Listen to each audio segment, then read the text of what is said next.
My name is Raymond Ashagian with Amazing Women's Stories, and I have the pleasure of having with me today Mayor Sepi Shine, who has taken the time to share her life story with us. Hello, Mayor Shine. How are you? Hello, Raymond. I'm great. Good to be here. Thank you for having me as a guest. We're truly honored to have you and appreciate your time. Uh, First and foremost, I'd love to get into learning more about you from a personal standpoint, family standpoint, if you can share your story and let our viewers know all about who you are. Absolutely. Well, I'll start from the beginning. I was born in Iran, and I was 2 when the revolution happened and subsequent war. My dad spoke up against the Islamic regime, and they put him in jail and for a few months. And when he got out, he started planning our escape. I have 4 siblings. One of them was the only one I knew because 3 of my older siblings were already in America by the time I was uh, old enough to recognize them. So my younger sibling, who was 11 years older than me, was going to turn 15. And essentially, we smuggled him out of the country. And I was 5 when my parents and I were able to get a visa and flee Iran and come to America. And we settled in Northern California. I was undocumented till I was 16. And when I arrived in Northern California, we lived with my sister. So I met my 3 siblings for the first time, and they were trying to be my parents. And my sister always tells their story that I said, "Hey, I already have 2 parents. You got to be my sister, not my mom." As a little kid. Wow. Yeah, and when I was going to kindergarten in Cupertino, I was the only brown kid in the school, and it was during the Iran hostage crisis, and a lot of racism against Middle Eastern people and Iranians in particular was happening, and the kids called me names, and I didn't speak English, and they threw it's called tan bark, the wood chips. Northern California, we say tan bark. I think down here is wood chips in Southern California. They were throwing wood chips at me, and I went to let the yard duty, who's a volunteer person to watch over the kids during recess, know what was going on. But I didn't speak English, so I'm the one that got in trouble. And I learned to learn English very fast after that. That And must have then been tough being there and not knowing the language. it was really tough. And my parents didn't know the language, so I kind of, because of the fact that the Islamic regime and what they did to the Iranian people and taking away women's rights and freedom and democracy, they really stole my childhood along with the lives of everybody who was part of the Iranian diaspora and a lot of the Iranians that stayed. So I had to become an adult very quickly. I didn't really have a normal child's life. And so I was sort of taking care of my parents. I learned English. I was teaching my mom English at a very, Wow. very young age. You Yeah. had to So grow up really fast. I had to grow up really, really fast. And uh, in high school, I discovered that I was a lesbian. I thought I was bisexual before that. Actually, my first memory of any kind of affection or crush on anyone was this Iranian girl in Iran and holding her hand and kissing her cheek. That would fantasize about this. And as I grew older in an Iranian family that were immigrants, I didn't, everything was about traditional family. And I noticed that my girl cousins liked boys and my boy cousins liked girls. And I looked at myself once, I remember when I was 9 thinking, why am I also looking at the girls? Oh, I'm a girl. And then I just kind of went along my way, didn't think too much about it. And then in high school, I thought I was bisexual. I kissed so many boys, waiting for them to turn into princes. None of them ever did.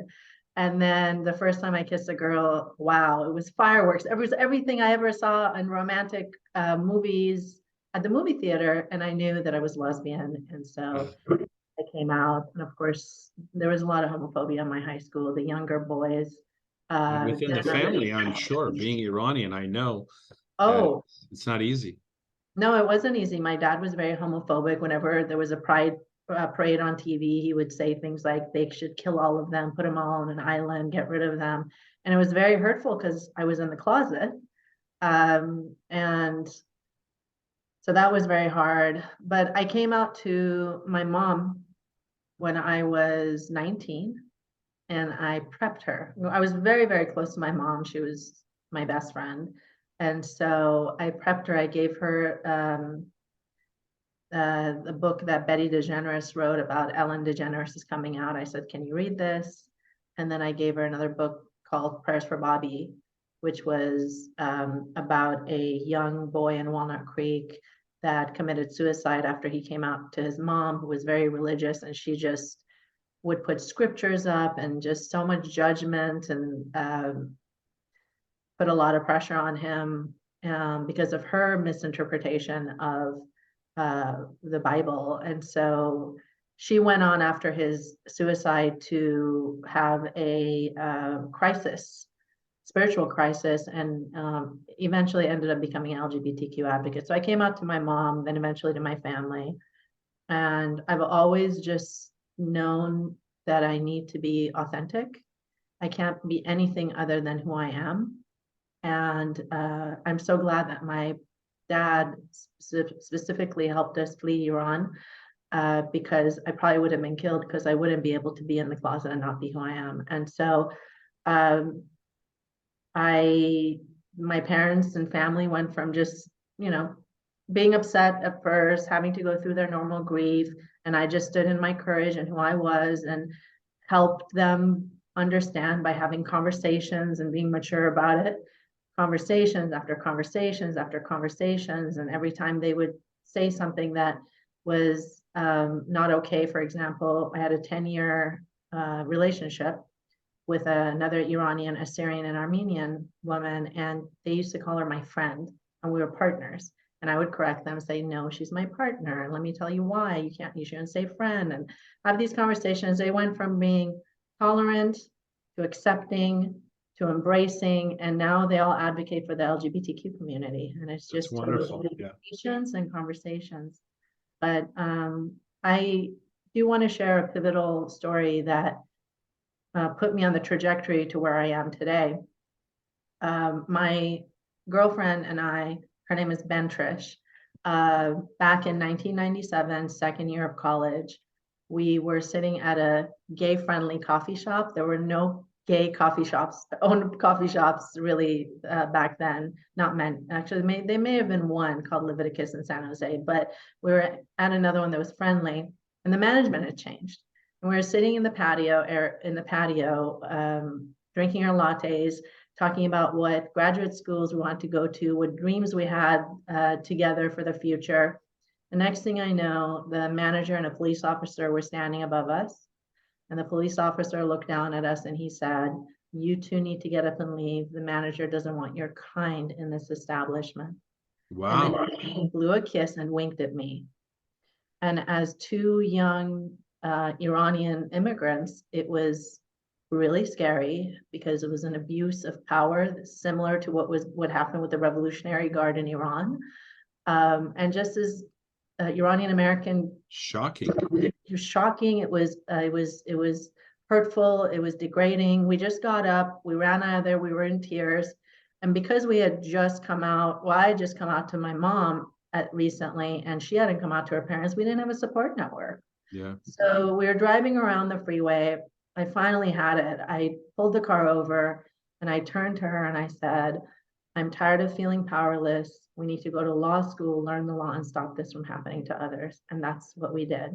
And that's what Both of you? Yeah, we both did. And I became an LGBTQ civil rights advocate for over 20 years for the community. And I dedicated all of my volunteer free time to fighting for equality. Wow, that's amazing commitment on your part. That was you're not kidding, pivotal. That's quite a commitment on your part. That's amazing. And that incident really made that change in your life, huh? It did. I mean, it was a awful incident, but I really took it as an opportunity to step up into what would be part of my purpose. I fought and fought for our community. I was the co-president of the LGBT Bar Association in 2008 because I moved to, so Ben Trish and I worked together for 10 years, and then we split up and I moved to LA. And I got involved with the LGBT Bar Association. Within a year, they nominated me to be co-president, and then we have the non-profit fight. And I ended up being on the forefront of that fight. And then I was wooed by the Human Rights Campaign Los Angeles after my term ended at the Bar Association. So I joined the steering committee for Human Rights Campaign and worked with them for years, and got onto the board of governors, co-chaired the gala, was part of the membership and community events team. And we got marriage equality finally in 2014. And I thought, wow, it's time to pass the torch.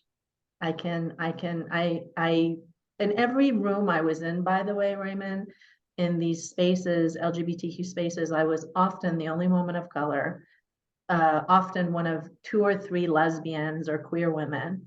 At that time, there weren't a lot of trans folks that were part of the Human Rights Campaign. They really shifted, thank goodness, after I left, because we had a shift in culture and to be more embracing of our transgender community.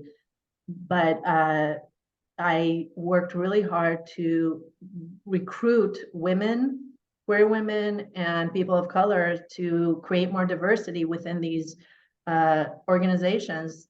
It was glaring to me, the lack of diversity and inclusivity at the time. And then we got marriage equality, and I met my future wife, who, again, I'm divorced now, but who would be my second wife. I got married, and yeah, I got married. We were together for 11 years. We met in 2011, and we got marriage equality. And I took time off. I said, I'm passing the torch. Let me just focus on my 2 businesses and on my life. I've given so much. I think I'm good. And then 2016 came. Trump shifted everything. Wow. Any children? No. So we're recently divorced, but we did not have children. We do have 3 fur babies, 2 Siamese Lynx Point Siamese twins that are rescues, Iman and Amira, and Chloe, our dog, who is now the pet mayor of West Hollywood. She just was sworn in 2 weeks ago as pet mayor officially. So you pursued that's an interesting story. So you pursued law, and your career, are you still civil rights attorney? Is that your sort of your full-time career in addition to what you do as mayor? Yeah, so I did litigation for 3.5 years when I started practicing law, but I volunteered for nonprofit organizations that were advocating for civil rights for the LGBTQ community. So I was on the boards of many organizations. I then moved to Northern California and started my own law practice. So I do business law and trademarks. I'm a solo practitioner. And I also started a alternative healing business. I'm also an energy healer and a Reiki master. I'm deeply spiritual. And I got into that because when I moved to Southern California, I started having anxiety for the first time in my life. And it hit me out of nowhere. I would have trouble focusing. I would have panic attacks. I didn't understand. I was always so bright, and I passed the bar on the first, literally on the first try. And I couldn't believe that I was having trouble just adding numbers. It was all anxiety. And I went to the urgent care twice, thinking I was having a heart attack. And they said, oh no, this is anxiety. I'm like, anxiety? What? I've never experienced this before. What is this? And at the time, I had taken a little bit of time off when I moved to LA because I worked my whole life. I put myself through college and law school and all that. My sister, when I moved here, I moved in with her, and she said to me, Sepi, just take some time off. It's okay. I said, okay, I'm gonna take some time off. And so I had a spiritual reawakening. I started doing meditation, a poetic renaissance. I write poetry. So I wrote a lot of poetry. But the anxiety was debilitating. And then it spiraled into depression. and the doctors gave me Xanax, which it works for some people, it didn't work for me. And I had a friend when I was in Northern California that was diagnosed with metastasized melanoma. Her name was Megan, and she was 26. And the doctors gave her 6 months to live. And she said, no way, I'm going to eat this. So she went on an all organic diet, did chemo pills and low dose radiation treatments. And I lived with her and her partner during a transition time in my life for 3 months. And so she would come home and tell me about this Reiki healing she would get, this energy healing after having radiation treatments. And I just thought, wow, this is interesting, but I'm so busy right now because I'm a litigator and I have to travel to here and there tomorrow. I didn't have time to look into it. But it stayed in my mind. She actually was able to live 22 months, which is unheard of for a person that has multiple tumors in their brain, spots in their lungs, and just, it was a miracle. She did pass, and at a time where I was very, very depressed, but I was functioning depressed person, because that's the same time I was fighting for our rights out and against Prop A. But at home, I just was, didn't want to get out of bed. And so I had a dream with Megan in my dream, and she was pushing a red cart, wearing red. And I woke up thinking, maybe I should look into energy healing. Maybe that'll help. And so I did. I learned Reiki, and I became a Reiki master. And I started a business called Soul Loom, which means to light the soul. And all of a sudden, I started getting clients left and right. And I started doing energy healing, and I gave myself energy healing every night. I went to an acupuncturist once a month and chiropractic care once a month, and I got on Chinese herbs. And within a little bit over a year, my anxiety and depression were completely gone. I got to the root cause by treating the dis-ease with Eastern medicine, and it worked for me. And so I've had two businesses Fascinating. for years, and my own walking testimony of Wow. the fact that this works. So what, if I may ask, what was the root cause that caused the anxiety, the depression? It was imbalance. It was the trauma of going through a separation from my ex. I lost my dad when I was in law school. He was diagnosed with leukemia after my first semester of I'm law so school. sorry. And he died within 5 months. And in law school, nobody gives you time to process emotions. Yeah. It's just go, There's go, no go. chance. Yeah. You have to go, There's no go, go chance. nonstop. Yeah. It was nonstop. So that was, It was a difficult time. it was a difficult time. It was a difficult time. And I'm so grateful that I learned Reiki. And actually, my spiritual practice helped me discover that my purpose is to bring light into the world, and it's to illuminate. So I was already doing that with my family by being out and gay and having conversations with them to help them see the light, help them see the truth. And then in my law practice, I do business law and trademarks, and I help protect people, and that brings them joy. In my healing practice, I help people feel better and to see the light. And I do that in office too. That's very diverse and very inspirational. What a beautiful story. Wow. Are those both businesses there in West Hollywood? Yes, so my healing practice is based in West Hollywood, and my law practice is in Los Angeles. Got it. And the family, are they still in Northern California or are they in Southern California? Yeah, my sister lives in Southern California. I have a lot of cousins in Southern California too, from my dad's side. My 3 siblings and my mom live in Northern California. Got it. But sounds like you got a great support system locally. So Yes, I'm very that's wonderful. Wow, what an interesting story, an interesting mixed background of careers and interest and passion.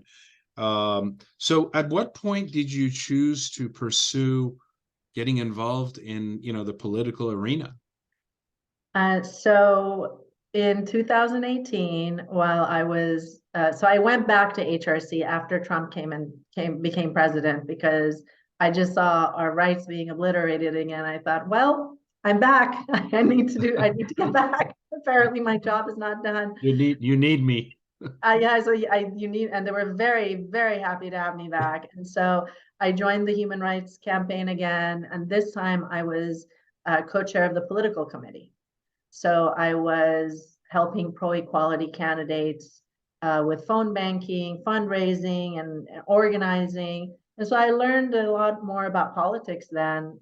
I loved politics anyway, just as an attorney and also as a immigrant to this country. And I became a citizen in my 20s. And I voted in every single election because as an immigrant, when we get our voting rights, we know it is a Take advantage of that, privilege. right? Take Yeah, advantage of that. yeah, Yeah. yeah, And so, absolutely. yeah. And so I rejoined Human Rights Campaign, and my colleague on the Human Rights Campaign was on the Lesbian Gay Advisory Board in the city of West Hollywood as an appointed official. And she left and she told council member John Heilman about me.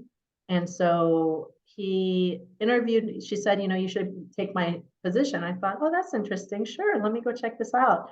And so he interviewed me and appointed me to the Lesbian Gay Advisory Board in 2018. And I was already living in West Hollywood at that point for almost 10 years. It was 9 years. And there were a lot of things that I loved about our city, and a lot of things I felt should be actually progressive again. The city started as a very progressive city, and in a way it had kind of lost its purpose. A lot of queer people didn't feel like they truly belonged. A lot of people of color didn't feel safe in the city. Even within our LGBTQ community, the bisexual community didn't feel included. A lot of lesbians ended up leaving. And when I started learning about the history of the city, I found out that there was only one queer woman, one lesbian that was in office in 36 years, and she was only in office for 1 year. There were no women of color in office. There were no Iranians, even though the city is pretty much almost built a lot by Iranians and residents. And so there was a lack of representation. And I was asked several times by my colleagues if I would run. And at first I thought, I don't know. I'm not sure. Let me think about it. A lot of women need to get asked many times before we say yes. And so finally I got to my yes after we had the November 2018 blue wave, women's wave, Muslim wave, Iranian wave, really LGBTQ wave. I saw Anna Eskamani, the first Iranian American to get into the state Senate in Florida, State House. I was, wow. And then we had Rashid Tlaib, a Muslim, get into office. We had so many LGBTQ people and so many women. For the first time, I started seeing pieces of me. And I thought, wow, maybe I could serve in public office. I had never, the thing with lack of representation is if people don't see themselves reflected, they don't really always feel like they could do it. And so I saw myself reflected in bits and pieces. So I decided I'm going to run for office. Wow. And I ran for city council in 2019. I called it campaign boot camp because it was 3 months. I really didn't know what I was doing. I ran a very fun, strong, inspiring campaign. And I only raised $26,000, and I almost flipped one of the long-term incumbent seats. I came, I think, 142 votes away from him, and that was a really incredible showing. And after that, I thought, well, it's not yet my time, clearly, but I learned a lot, and I continued to campaign. And I grew my network. I learned a lot more, and I upgraded everything. And I ran again, and our election was moving from March to November, and I knew that would be better for newcomers. In the history of West Hollywood, it was always very hard to flip an incumbency. Part of that is because the incumbents had their base that would come out and vote in March. And I knew in November there would be a higher turnout and that would be good for me. And it was. It wasn't easy. I experienced racism, misogyny, men saying things that, oh, it's not her time. She's great, but it's not her time. Let the other newcomer take this. We think the other guy will win and not her. These are the things I heard, but I didn't let that stop me because I don't wait for people to tell me it's my time. I make my time. And so I ended up winning. I came in first place. And what year was this second election? November 2020. 2020. Okay. November 2020, I got the highest number of votes in the history of West Hollywood. Wow. And You myself, showed them for sure. I showed them, and myself and another colleague flipped 2 incumbent seats. And we have shifted West Hollywood for the better, brought it into the 21st century. We created, my election created the first time female majority on council. I am the first out LGBTQ Iranian elected anywhere in the world. I recently found out when I became mayor that I'm the first Iranian female mayor in all of America. Lots of firsts, and You're a pioneer for sure. a trailblazer and a pioneer and very That's blessed. outstanding. Yeah, that's amazing. So you did experience the challenges being a woman, even in West Hollywood. And one would think with the diversity in city of West Hollywood, it wouldn't really matter. But based on what you were describing, there was even discrimination there, correct? Yeah, definitely. Definitely. There was discrimination when my first race. I had a guy online say, you know, we don't want a terrorist terrorist Iranian office. If you come to my door, I'm going to mace you. That's crazy. Crazy. And then things such as it's not your time. Those are all based in misogyny. Whereas I'm an attorney, I'm running for office, and you're telling me this other guy who, you know, where these other candidates who may not have the qualifications, it's their time. And Based so on what? I mean, based on misogyny, there's been smear campaigns against me. I noticed when I would get into office, when I first got into office, I would say literally the same thing that my male colleagues would say, and people clap for them. And so there was a lot of that. There have been people saying to me, why is it so important that you're lesbian? You know, stop talking about that. I'm like, wait, this is very important. It's representation. And this is who I am. Even in the city of West Hollywood. Why does she talk so much about being Iranian? Who cares? Again, representation is important. And I am Iranian and I represent all of West Hollywood, but I will absolutely be proud of where I come from and my roots. There's been really the amount of hate that has surfaced is so disproportional to the experience of other people that it's very obvious what it's based in, which is racism and misogyny. And it's ridiculous too. If you take a look at one of our local blogs got bought by a person who's actually not a journalist, and he's turned it into the very toxic right-wing type. It's like the Fox News of West Hollywood now, which is very sad and very divisive for community.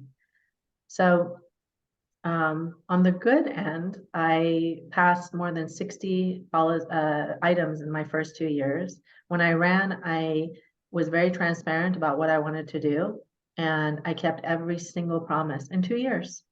Homelessness dropped 60% under my leadership in the city of West Hollywood.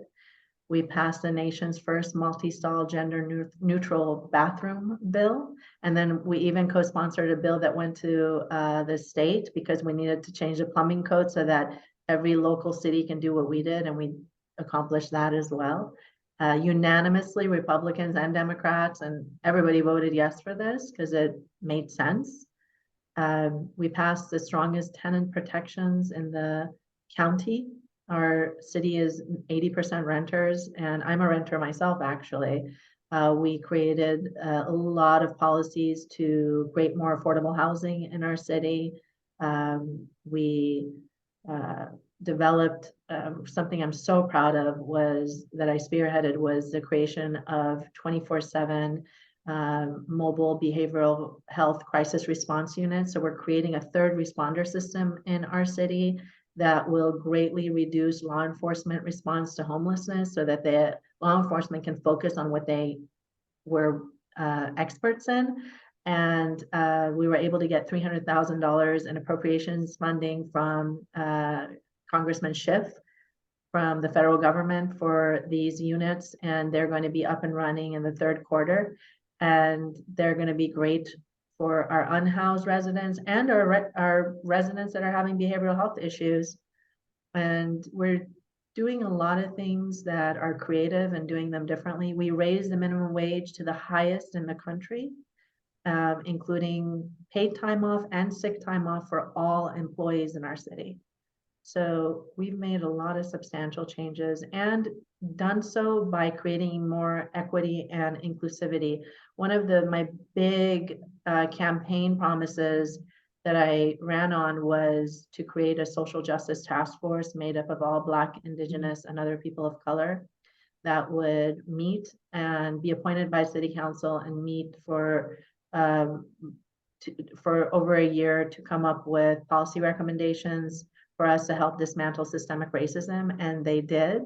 So I created that with Supervisor Horvath, was my colleague. She's now a supervisor. And we accepted every single recommendation, and we turned them into a permanent advisory board in our city too. So lots of wonderful changes. Sounds like you're on a mission of accomplishments. Yes. Yeah. How do you, that sounds outstanding, and your commitment to the city and to getting changes implemented are outstanding. How do you manage, your career in the, as a lawyer, the healing business, being a mayor, which is supposed to be a part-time responsibility? How do you manage all of this at the same time? I mean, are you Wonder Woman?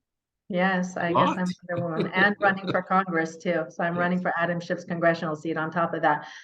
My friends constantly ask me, why aren't you having more fun? And so lots of self-care, weightlifting all the time, trying to have as much fun as I can. I will be honest, I don't have enough fun. And so I don't watch much television and waste time on TV. I think it's a waste of time, although some of my friends think you need to watch TV. So I just when I live in my purpose, I have more energy. You're just focused on what you want to do and the things that you are passionate about. Yeah. And it sounds like you're passionate about all three areas. Obviously, they've made a difference in your life. That's inspirational. Do you think that as a result of you being the pioneer that you've been, obviously being the first in so many areas, do you think that the city has, the people and the city have a different perception on sort of these old concepts that you first experienced when you were trying to, get into this role? Absolutely. I know that people have come up to me and given feedback about how they're so happy and inspired and they feel included for the first time. There's folks that used to have judgments that literally have now understood that those were judgments and have grown as well. And we've had conversations. Actually, my colleague, John D'Amico, that I almost flipped his seat the first time. And during my second campaign, he didn't know me very well, and he was listening to other colleagues who were being misogynist and spreading rumors. And he posted an awful post online, and I had to respond to it. And there was a whole article about us going at each other. And when I got on council, he was the first person to say congratulations. and we served together, and he got to know me, and he literally told myself and my other colleague who won that this was the best 2 years that he's ever spent on council. Wow. And That's impressive. he had a change of heart. He actually went on that blog and wrote that he had made a mistake in the way he treated me. Wow. Yeah. At least he was being honest and forthright in admitting different changes in his perception of his original beliefs. That's at least that's very admirable that he It did was that. admirable, and he had a lot of awareness. And then I got to know him too, and I thought, wow, he was able to finally do a lot of the things he wasn't able to do before. And we provided that space for him to do that, and it was wonderful. And this is it. This is really, I think, the key to moving the needle forward in every single space we're in, especially, we see at the federal government, everyone is acting like we're in high school and no one's listening and talking. And for me, listening with compassion and standing ground when we need to on things, but actually listening to each other where we can. Sometimes there's people that are just going to be toxic, and it's important to understand where it's listening is compassion has to have boundaries. But let's at least start to see where we can meet each other halfway. Wow, that's a tremendous attitude. Did you, if I understood correctly, you mentioned that majority of the council is now women? It's still women, even after we just had another election, we're still majority women, and now there's another queer woman on council too, serving with me. And how do you think, I'm just curious, how do you think that changes the dynamics for the city? Well, as women, I will say that we tend to legislate from a place of less ego, and we bring everybody in, and there's not as much argument.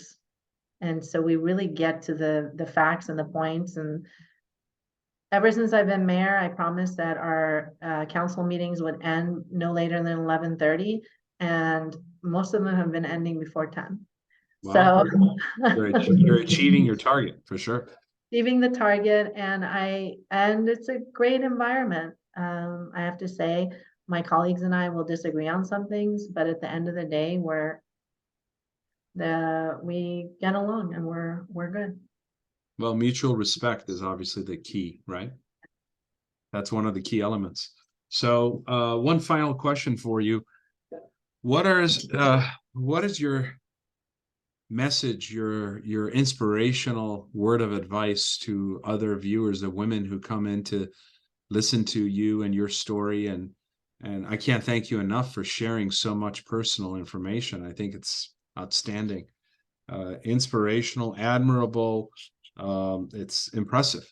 What is your message to all these women who are going to listen to this, and what advice would you give them? My message is always believe in yourself.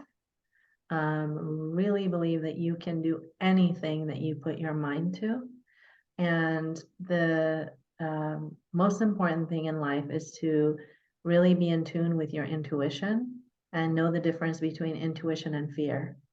And when you choose your intuition, that will lead you in the path of all possibilities. Wow. Powerful message. Thank you so much, Mayor Shine. We appreciate you taking the time. And as an Iranian, I have to say that I'm quite proud to know you. Thank you so much. Thank you.